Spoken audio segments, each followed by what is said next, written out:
적게 내는 이런 방식을 도입해서 당시에는 통용되지 않았던 방식으로 이제 이 햄버거를 처음에는 핫도그였다고 그래요.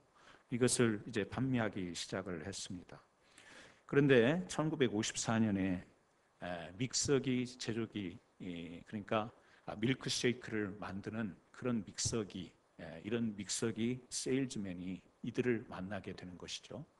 전국을 돌아다니면서 믹서기를 팔던 이 세일즈맨 레이 크로크가 이제 캘리포니아에 갔다가 이 맥도널드 형제가 운영하는 식당에서 보고 거기에서 이제 프랜차이즈를 제안을 하게 되는 것이죠.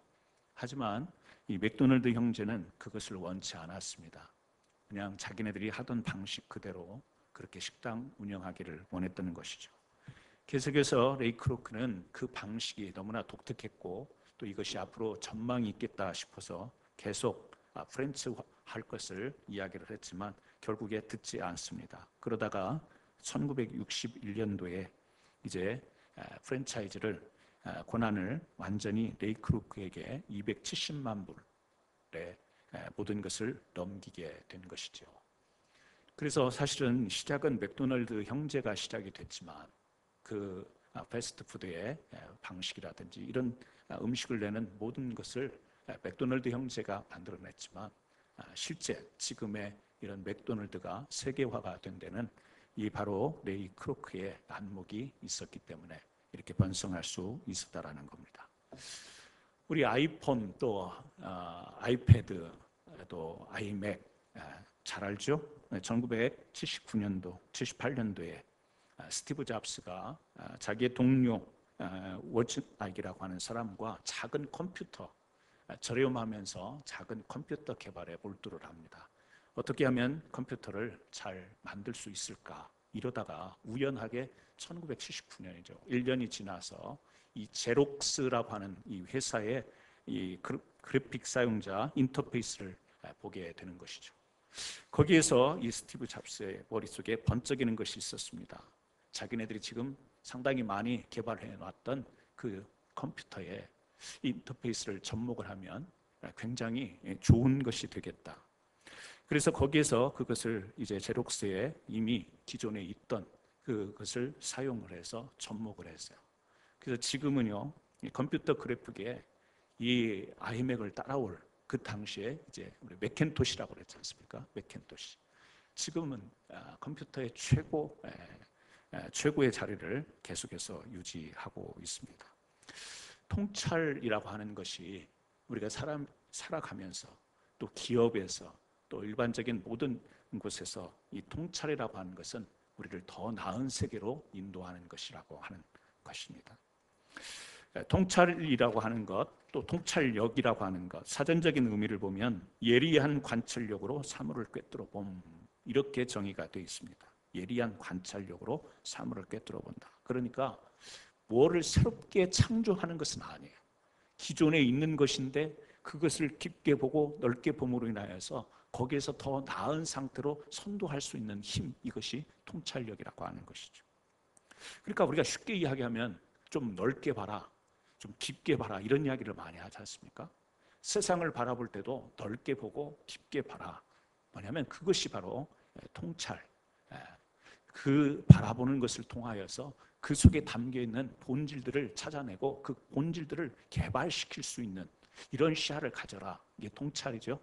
그 통찰에는 힘이 있기 때문에 우리가 이제 통찰력 그렇게 이야기합니다.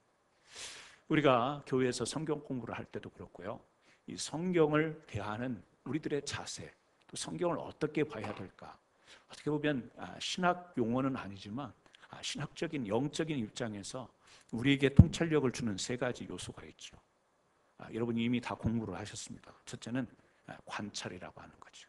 그리고 두 번째는 해석입니다. 그리고 세 번째는 적용입니다. 우리가 성경을 볼 때 어떻게 봐야 되냐?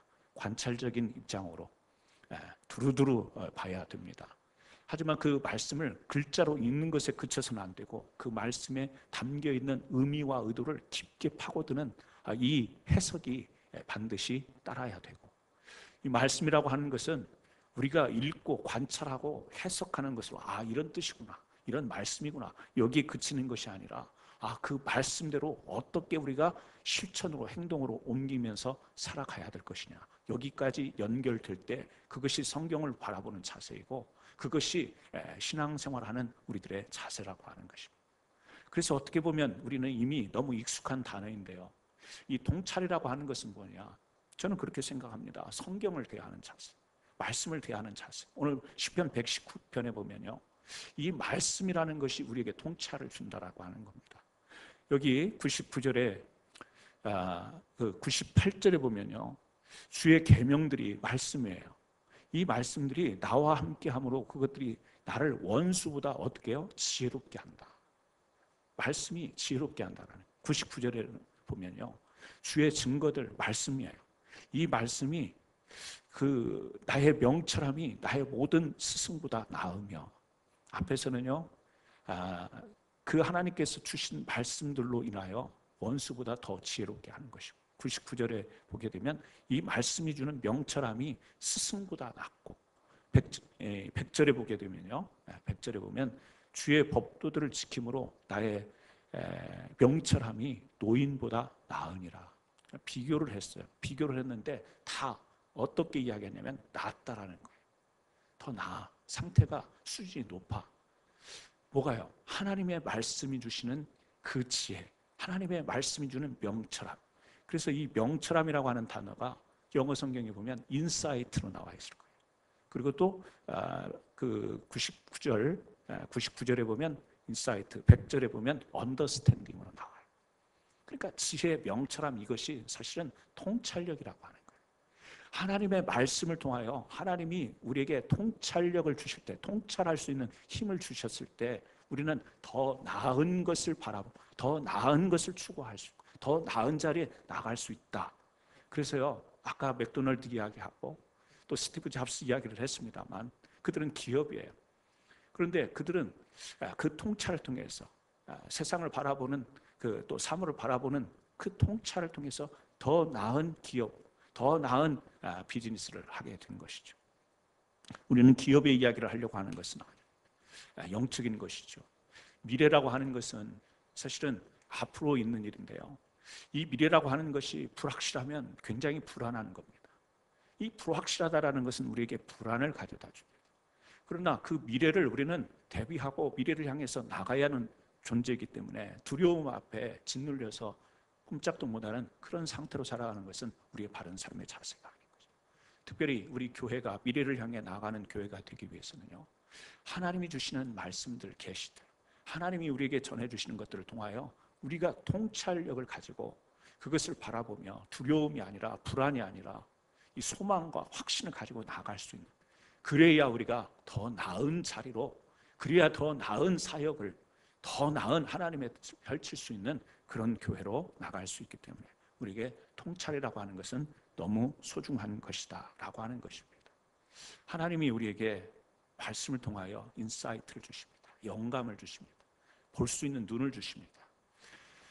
저는 오늘 우리가 좀 이 말씀을 좀 쉽게, 우리 성경 공부를 하셨던 분들은 관찰, 해석, 적용이 어떤 것인지 실제 성경을 공부하시면서 성경을 통독하시면서 성경을 묵상하시면서 큐티하시면서 지금 다 경험하고 계신 내용들이에요.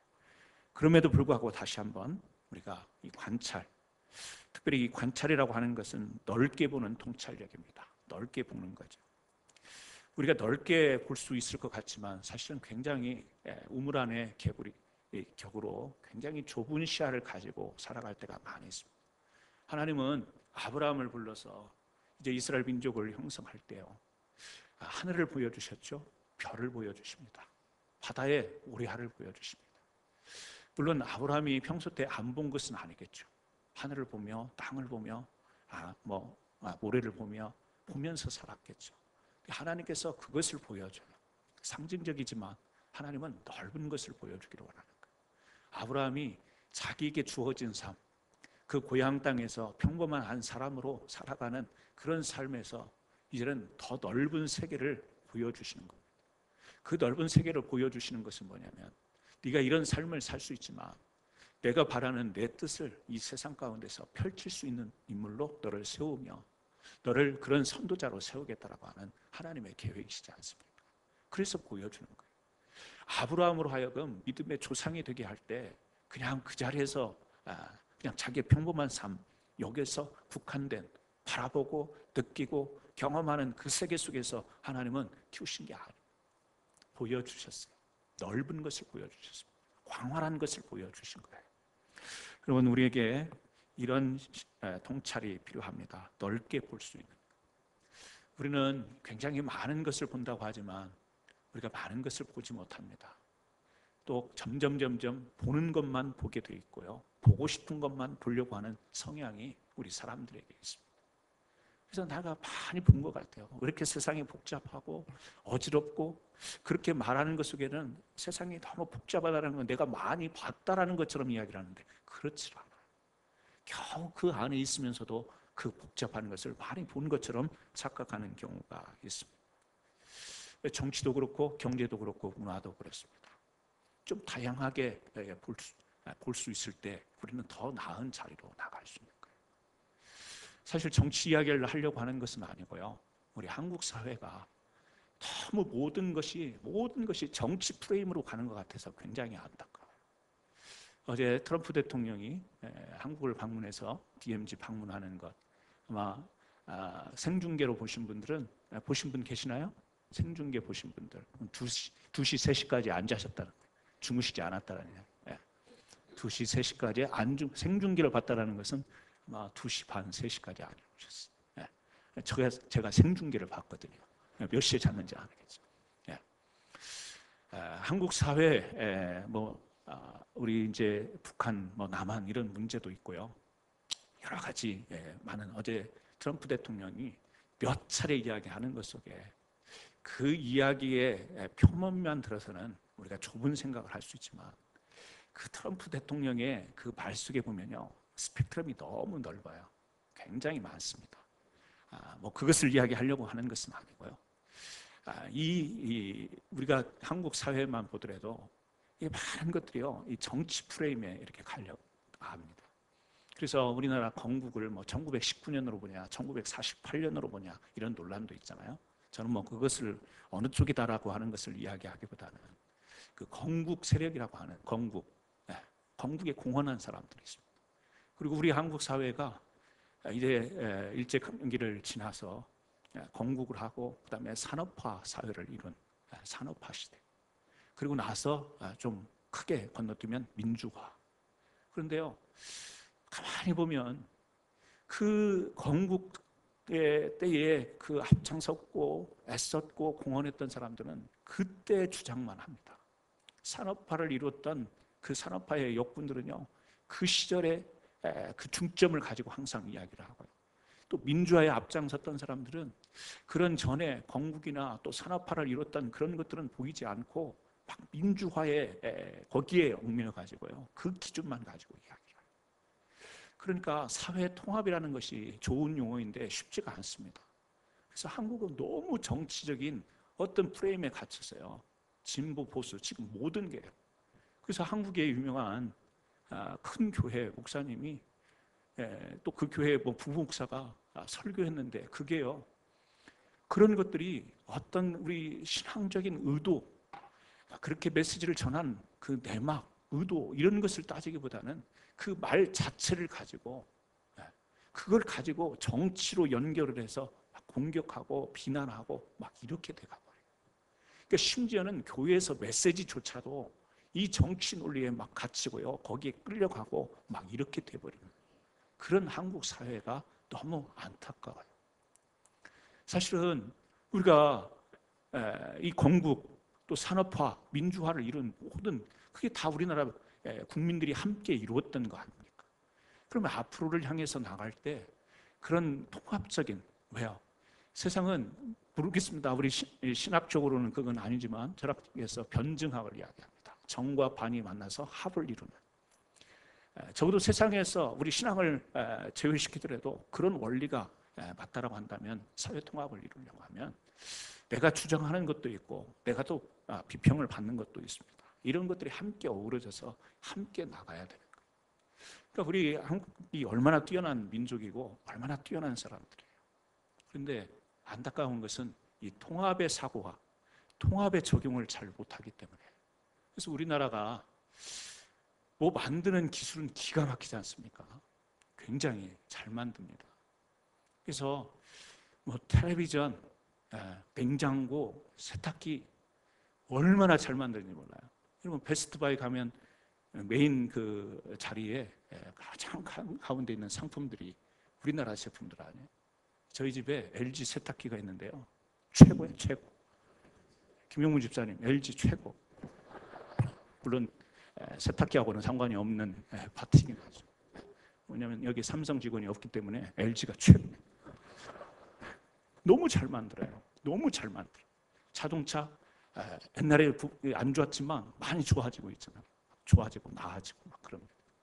그런데 우리나라가 이 통합적인 그런 탁월한 기술, 손기술 이런 것이 있어서 지금 막 수출로 굉장히 경제 성장을 빠르게 이룬 나라예요. 그런데 정치적으로 보면 그런 빠른 기술만큼 따라가지를 못하는데 왜 그러냐면 우리 한국 사람들의 의식과 사고 속에 이 통합의 힘이 없습니다. 그런 기술만큼 따라갈 만한 그런 사고 이런 것들이 굉장히 결여되어 있다고 생각해요. 다시 말하면 뭔가를 잘 만드는 것이 가만히 보면 우리나라에서 스스로 창조적으로 만들어서 그것을 완전히 아이디어를 내서 만들어서 그것을 개발해내는 것보다는 이미 만들어진 것을 가져다가 거기에서 개발시키는데 여기에 탁월한 거예요. 다시 말하면 시작은 다른 데서 가죠. 시작은 다른 데서 하고 그 시작된 것을 가져다가 개발시키는 탁월함은 있어요. 다시 말하면 우리 한국은 장르를 만들어내지 못하는 약점이 있다는 거예요. 뭔가 새롭게 시작할 수 있는 이런 장르를 창조해내는 이것은 굉장히 떨어진다는 거죠. 우리 민족을 비하하는 게 아니에요. 그런데 사회 전반적으로 드러나는 걸 보면 뭐냐면 우리들의 사고 속에 그런 사고, 뭔가 새로운 이 창조적인 이런 것을 만들어낼 수 있는 그 사고가 우리의 개발시키고 기술을 막 발전시키는 힘보다는 현저하게 떨어진다. 왜 그런가? 좁아. 보는 것만 보기 때문에 그래요. 우리가 아까 정치적인 입장에서도 그런데요. 내가 민주화 세력이야. 내가 막 민주화, 386 세대라고 하는데요. 대학교 때 막 데모만 하고 수업도 못 듣고 시험도 없고 막 그래요. 그래서 이런 민주화 막 이런. 그 전에 산업화를 이뤘던 것을 인정을 안 해요.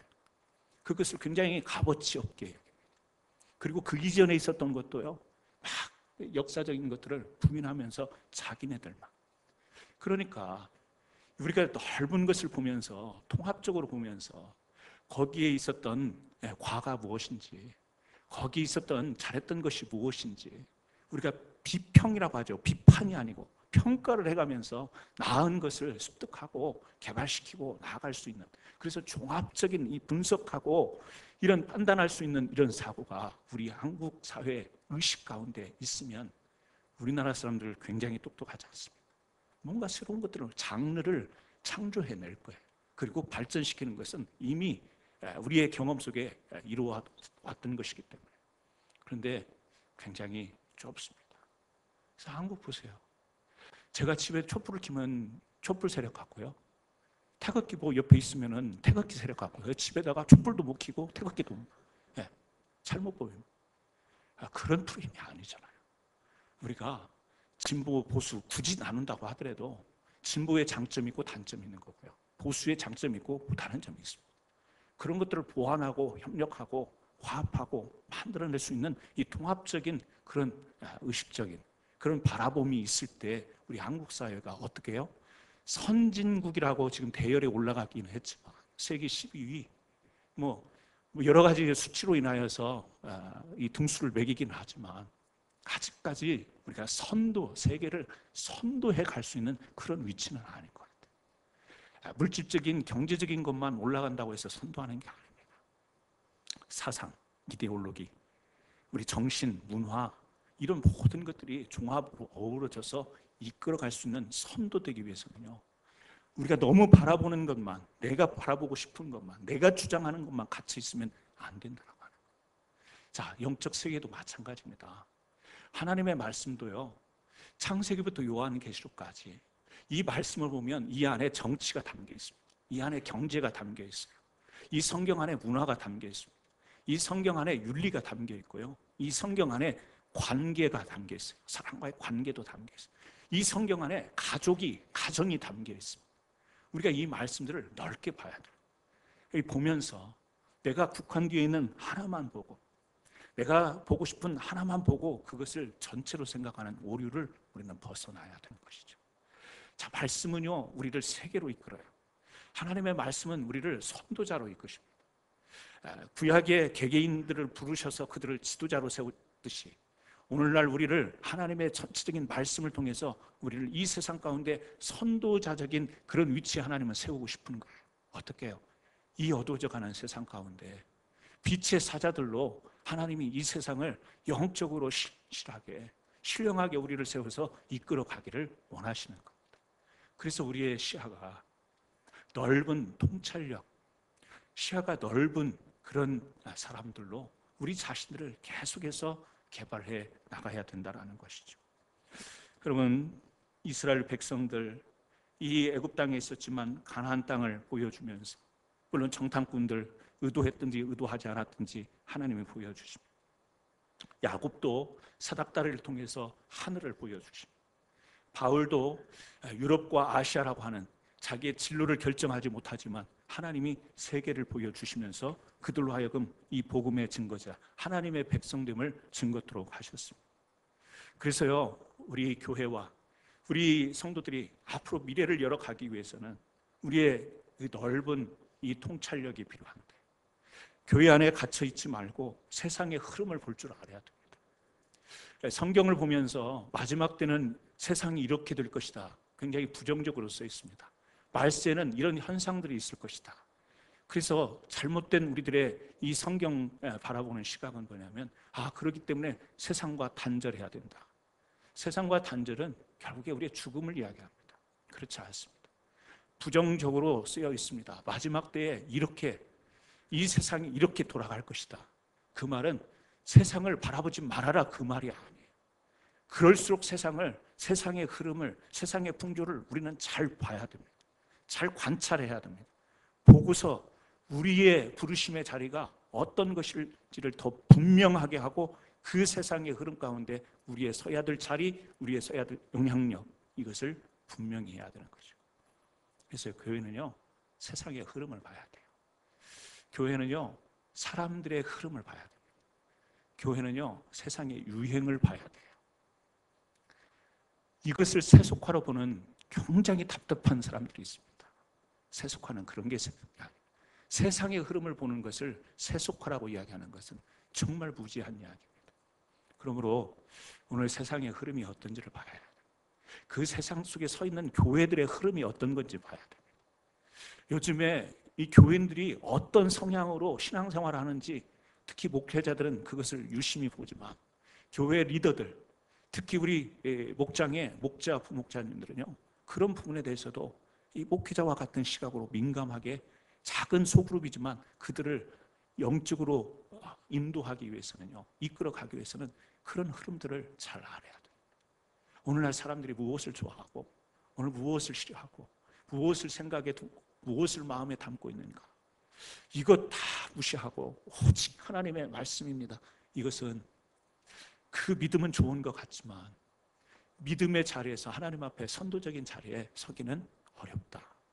저는 우리 교회가 지금 이 시간과 공간이라고 하는 이 시대와 우리가 살고 있는 이 지역의 공간이라고 하는 이곳에서 하나님 앞에 부름을 받은 그 사명으로 선도적인 역할을 감당하는 교회 되기를 간절히 원합니다.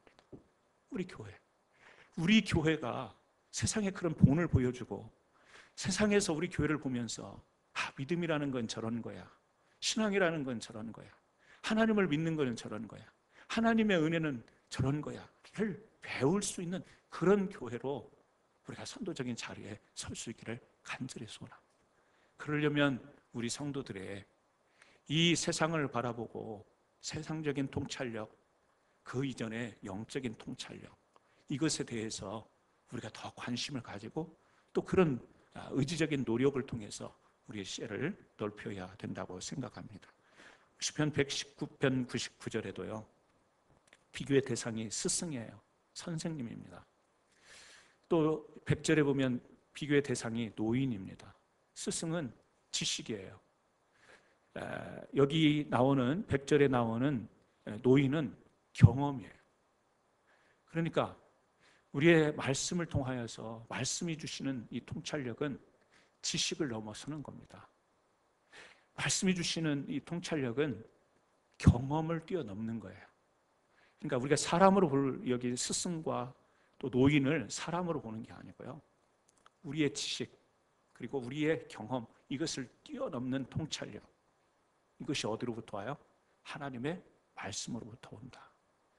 그래서 우리가 사실은 세상 사람들처럼 지식을 많이 늘려서 우리가 통찰하는 그런 것 아마 우리가 그렇게 거기까지 이르려면 굉장히 고통스러울 겁니다. 1년에 여러분 책을 얼마나 읽으시나요? 1년에 여러분이 읽는 책이 얼마나 되실까요? 많이 읽는 분들이 있습니다. 많이 읽는 분도 계시긴 하지만 그렇지 못한 분도 계셔요. 뭐 책을 안 읽었다고 이 세상을 잘못 사는 것은 아니죠. 하지만 세상의 지식 그것도 우리는 굉장히 노력해야 돼요. 저는 우리 교회 성도님들의 대화의 스펙트럼이 좀 넓었으면 좋겠어요. 맨날 모여서 먹으면서 계속 먹는 이야기만 해요. 지금 먹고 있으면서도 먹는 이야기. 목장에 가면 자연스럽게 그 앞장서는 사람이 저예요. 먹으면서 이게 맛있고 한국에 가면 뭐가 있고 맛있고 먹으면서도 먹는 이야기. 먹는 이야기에서 조금 주제가 넓어지면 여러분이 더 잘 아시죠? 우리 대화의 범주가 어디에 영향이? 정치로 가면 아까 말씀드린 너무 좁아져가지고요. 막 극단적으로 한쪽으로 치우치는 그러다가 막 싸움하잖아요. 목장역에서 막 싸움하고 갈라졌다는 이야기 못 들어보셨어요? 정치 이야기다. 여러분 우리가 우리가 바라본 세상적인 지식도 추구하고요. 그걸 위해서 우리가 좀 더 노력도 해야 됩니다. 그런 가운데 더 신령한 이 영적인 하나님의 말씀에 대한 통찰을 통하여서 특히 우리가 예배를 드리기 때문에 예배를 통하여 또 말씀을 우리가 또 통독하기에 묵상하기에 말씀을 통하여서 세상의 지식, 세상의 경험을 뛰어넘을 수 있는 이 통찰은 하나님의 세계로부터 주어질 수 있는 것. 저는 여러분들이 그러한 은혜가 있기를 주의 이름으로 축원하고요. 그런 통찰력을 통하여서 더 나은 자리로 나갈 수 있는 귀한 은혜가 있기를 다시 한번 주의 이름으로 축원합니다. 두 번째는요, 해석입니다. 통찰력 속에 담겨 있는 의미 해석입니다. 깊게 보는 통찰력이죠. 통찰력인데 깊게 보는 겁니다. 여러분 우리가 해석이라고 하는 것이 우리 삶의 모든 부분에 다 적용이 됩니다. 해석. 정치, 경제, 문화 모든 것의 해석에 따라 거기에 어떤 그룹이 형성이 되고 거기에 어떤 영역이 형성이 되어지는 건데요. 우리가 그렇게 복잡하게 이야기하지 않더라도 우리 삶 속에 우리 쉬운 이야기로 이런 이야기를 해볼 수가 있겠죠. 내가 하나님 중심적으로 해석을 하면서 사느냐 아니면 내 중심적으로 해석을 하면서 사느냐라고 하는 거예요. 많은 경우 우리는 정답은 하나님 중심적으로 해석을 하면서 살아야 된다는 것을 알지만 실제 삶은 내 중심적인 해석으로 맞춰져서 살아가게 됩니다. 성경에 보게 되면 우리 구약에 보면 모세가 바로와 대결하는 장면이 나와요. 바로는 완강합니다. 이스라엘 백성들을 놔주지를 않으려고 합니다. 그때 하나님이 모세에게 이제 권한, 능력을 주시죠. 재앙을 행하도록 합니다. 바로는 자기의 권력, 그래서 거기에 이제 마술사들, 요술사들을 불러서요. 이 모세와 대적하려고 합니다. 그러니까 바로는 자신이 가진 권력, 자신이 가지고 있는 힘, 자신이 사용하고 있는 그 신, 요술사를 동원해서 이제 대결을 하려고 합니다. 그런데 여러분 잘 아는 것처럼 이 바로의 요술사가 이 모세가 하나님께서 주시는 힘으로 재앙을 내릴 때 처음에 피재앙이 있지 않습니까? 이 재앙을 내릴 때에 이 요술사들도 따라서 합니다. 또 두 번째 개구리 재앙이 있습니다. 세 번째 이 재앙이 있어요. 티끌이 이가 되는 재앙, 세 번째 재앙입니다. 여기 세 번째까지는 첫 번째는 따라서 했고요. 우리 피가 되도록 요술사, 바로의 요술사가 그렇게 했습니다. 두 번째 개구리 재앙에서는 언급이 안 돼 있어요. 세 번째 이 재앙이 내릴 때 어떻게 나와 있냐면 요술사가 그렇게 하려고 했지만 못했어요. 하려고 했지만 못했어요. 그리고 네 번째부터는 아예 언급이 안 되고 있어요. 저는 이것을 보면서 그런 생각을 했어요. 바로는 우리 사람 중심으로 살아가는, 자신이 중심이 되어서 신도, 어떤 요술도, 요술사도, 마술사도, 박수, 무당도 다 자기를 권력을 위해서 불러서 자기 중심적으로 적용하려고 할 때 그가 할 수 있는 일이 많지 않았다. 첫 번째 재앙, 세 번째 재앙 따라하지도 못했어요. 거기까지가 자기 중심으로 선 사람의 한계. 근데 모세는요, 하나님 앞에 부름을 받죠. 그래서 하나님이 세워주신 권력, 쥐어주신 지팡이를 가지고 거기에 기적을 베풀죠. 재앙을 내립니다. 10번째 재앙까지 갑니다. 제가 볼 때는 10번이 아니라 100번까지 갈 수 있죠. 왜? 모세는 자기의 힘으로 하는 게 아니기 때문에, 하나님이 주신 힘으로, 하나님이 주신 파워로 하기 때문에 10가지 재앙으로 그치지 않고 더 갈 수 있습니다. 여러분, 이 차이가 뭡니까? 바로는 나 중심으로 살아가려고 하는 사람이 할 수 있는 일이 그렇게 많지 않다라는 거예요. 내 중심으로 내 힘 가지고 할 수 있는 일은 그렇게 많지 않다라는 거예요. 그러나 하나님 중심으로 나갈 때에, 하나님에 붙들릴 때는 할 일이 많다라는 거예요. 우리 할 일이 없죠? 왜 그럴까요? 내 중심의 세계에 갇혀 있으니까 할 일이 없습니다. 우리가 하나님 중심에 서 있으면 우리 할 일이 너무 많아집니다. 할 일이 정말 많아집니다. 여러분, 내가 하나님 중심편에 서서 하나님 중심적인 해석을 하고 사느냐, 내 중심적인 해석을 하고 사느냐, 이거를요 좀 논리의 모순이 있긴 하지만 이렇게 한번 비약을 해서 말하고 싶어요. 내가 할 일이 있냐?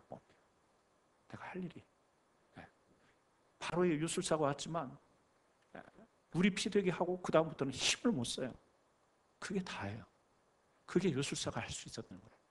그게 자신들이 하나님을 대적해서 있었던 사람이 할 수 있었던 거예요. 하나님의 사람은요, 주시는 대로 때려치는 거예요. 주시는 대로 선포하고 주시는 대로 정하는 거예요.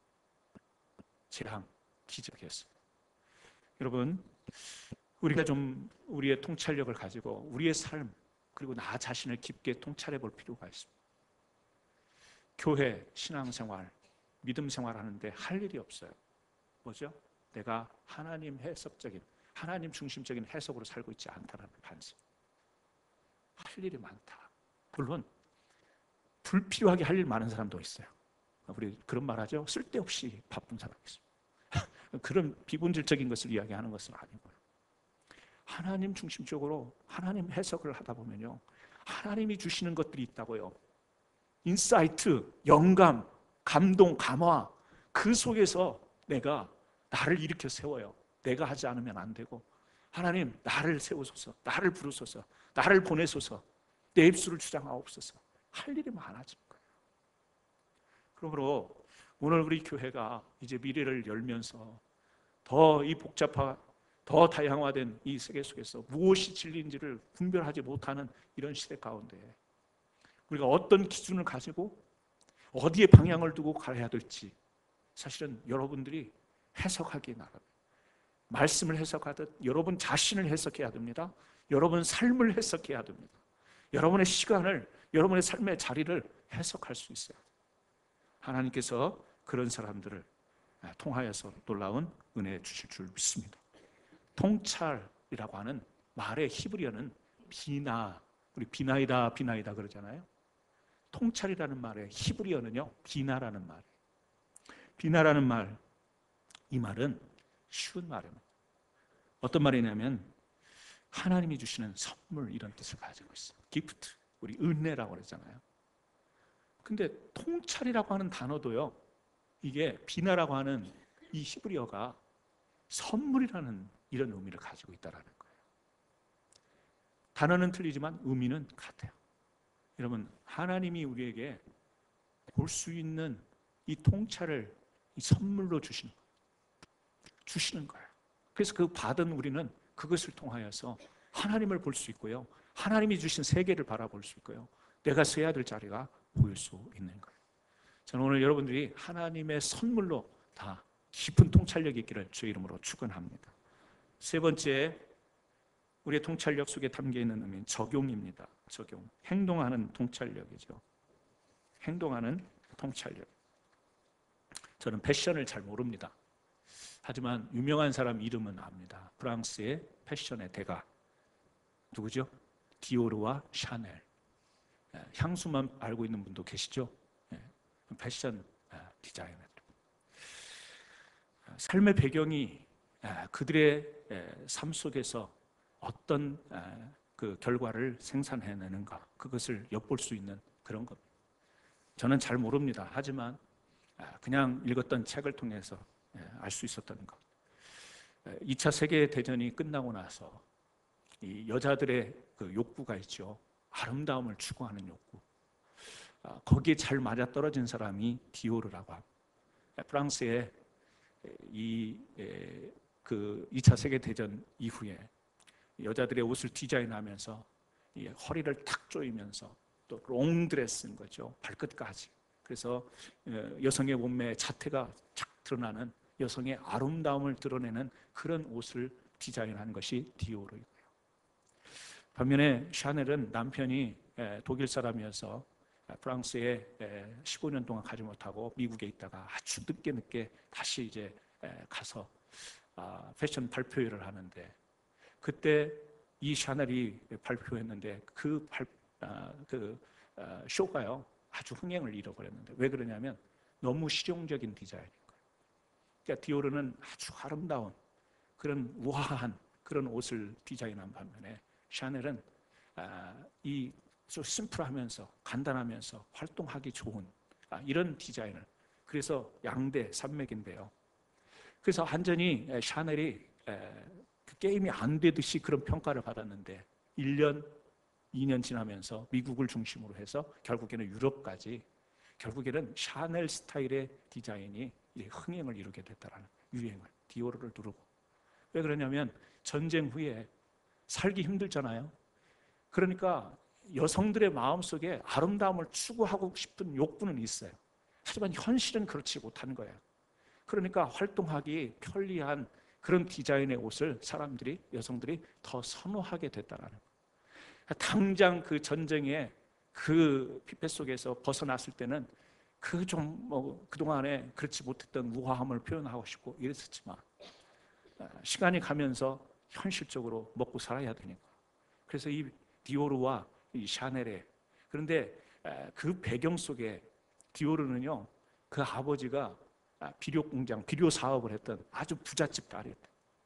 샤넬은요, 그 천주교에서 운영하는 그 수도원에서 고아들과 함께 늘 입던 옷들이 단조로운 거, 같이 단체적으로 입던 옷들, 무채색의 옷들, 이런 것들을 입고 자랐대요. 그래서 어느 이 글을 쓴 사람이 그런 이야기를 하는 거예요. 이 디오르의 그 출신 배경, 가정 환경, 부유해서 아름다움을 추구하고 막 이렇게 했던 삶이 어떤 디자인의 결과를 만들어냈느냐, 어떤 옷들을 만들어냈느냐, 아름답고 우아하고. 그런데 샤넬은 그 어렸을 때 배경이 그렇게 살지 못했으므로 그 삶의 배경을 담은 그런 것들이 자신의 디자인의 산물로 나타났다, 이렇게 이야기하는 것을 본 적이 있습니다. 여러분, 그렇습니다. 우리가 무엇을 보고, 우리가 무엇을 경험하고 어떤 삶의 자리에 있었느냐가 우리의 삶의 열매들로 드러나게 되어 있습니다. 열매, 어제 아침에도 그런 말씀을 나눴으면 열매, 우리가 열매가 있는 거죠. 우리의 삶 속에 열매가 있는데요, 우리의 삶 속에 열매가 어떤 것이 맺혀지냐는 우리가 어떤 통찰력을 가지고 바라보고 우리가 또 의식하고 어떻게 살아가느냐, 그 정신과 마음과 또 영적인 것들이 다 어우러져서 우리의 행동으로 드러나게 되어 있는 것이죠. 우리 교회 미래를 열어가기 위해서는 여러분들의 열매가 중요합니다. 여러분들의 언어의 열매, 행동의 열매, 이 신앙의 열매들이 너무너무 중요합니다. 그런데 그 열매들이 어떤 산출된, 무엇으로 드러나고 무엇으로 맺혀지는가, 이것은 굉장히 중요한 것이죠. 그렇다라고 한다면 우리들이 내면에 품고 있는 영적인 심령의 상태, 또 보여지지 않는 부분에서 우리들이 살아가는 행동 양식, 삶의 모습, 이런 것들이요, 결국에 우리의 신앙으로, 우리 교회에서 다 드러나고 나타나게 되어 있는 것이죠. 저는 미래를 향해서 우리 교회 한 믿음의 성도들이 신실하게, 거룩하게, 그래서 정말 우리들의 그 부족한 모습들, 우리들의 과오적인 것들은요, 거기에 너무 얽매이지 말고 계속 상처로만 싸매지 말고요, 하나님이 주신 소망이라고 하는 것은 미래를 향해서 가는 것입니다. 이 이야기를 하고 마치도록 하겠습니다. 요셉의 아들이 둘이 있었습니다. 에브라임과 므낫세입니다. 창세기 41장 51절에 이런 이야기를 합니다. 요셉이 그의 장남의 이름을 므낫세라 하였으니 하나님이 내게 내 모든 고난과 내 아버지의 온 집을 잊어버리게 하셨다 하며, 아들 이름을 지었는데 큰아들 이름이 뭐냐면 과거의 내 모든 아픔, 고통, 상처들 다 잊어버리게 하셨다. 그게 므낫세 이름이고요. 둘째 아들 이름이에요. 창세기 41장 52절. 자남의 이름을 에브라임이라 하였으니 하나님이 나를 내가 수고한 땅에서 번성하게 하셨다 하며였더라. 미래를 향해 있죠. 소망적인 이름이에요. 근데 희한하게도 아버지 야곱이 축복 기도할 때 손을 엇갈려서 축복을 했잖아요. 그리고 성경을 읽다 보면 나중에요, 므낫세 에브라임이 아니라 에브라임 므낫세로 가다가 한참 구약의 뒤를 가보면 아예 이제 므낫세의 이름은 나타나지 않고 예레미야, 에브라임이라고 하는 이름이 계속해서 등장하는 것을 볼 수 있습니다. 삶 속에서 받았던 상처와 고난, 이런 것을 이름을 통해서 어떻게 해요? 지워버리게. 그리고 어떻게 해요? 둘째 아들의 이름을 통하여서 이제는 미래를 보고 이 번성함을 바라보며 나가겠다. 여러분, 그렇습니다. 우리의 통찰이라는 것은 지금 보여지는 부분, 앞만을 보고 보는 것을 통찰이라고 그렇게 하지 않습니다. 과거의 것도 볼 수 있는 것이 통찰인데요, 과거의 것을, 과오의 상처의 것들을 이제는 미래로 연결하여 그런 것들을 뒤로 하고 내려놓고 상처로 계속 끌어안고 아픔으로 계속 하고 그 아픔을 누가 건드리기만 하면 공격하고 이런 것이 아니라 내려놓고 이제 하나님께서 수고한 땅에서 번성하게 할 이 약속 붙들고 우리들의 계속적인 믿음의 행진 가운데 하나님이 맺어주실 열매를 바라보면서 나갈 수 있는, 미래를 열 수 있는 거룩한 성도 교회 되기를 다시 한번 예수님의 이름으로 축원합니다. 기도하겠습니다. 하나님 아버지,